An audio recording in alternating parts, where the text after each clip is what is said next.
अस्सलाम वालेकुम नाज़रीन, मां आहियां शुएब अली उमरानी ऐं तव्हां ॾिसी रहिया आहियो BR टाइम न्यूज़। सभ खां पहिरियां शामिल कंदासीं हीअ रिपोर्ट। समूरे मुल्क में शवाल जो चंड नज़र न आयो। ईद उल फितर 3 मई ते थींदी। मरकज़ी रुयत हिलाल कमेटीअ जे चेयरमैन मौलाना अब्दुल ख़बीर जो ऐलान।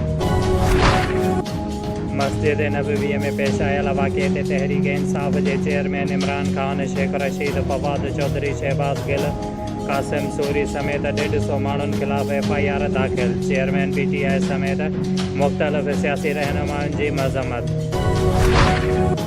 तर्जुमान नेब जो चवणु आहे त फराह ख़ान जे ख़िलाफ़ इंक्वायरीअ जी मंज़ूरी क़ानून मुताबिक़ ॾिनी वई आहे।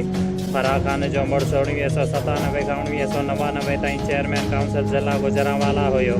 साबिक़ उहिदेदार या उन जी अहलिया ख़ान मुतालिक़ करप्शन जी शिकायत नेब जे दायरे इख़्तियार में आहे। शुएब अली उमराणीअ खे ॾींदा इजाज़त। वधीक ख़बरुनि ऐं अपडेट्स लाइ ॾिसंदा रहो BR टाइम न्यूज़।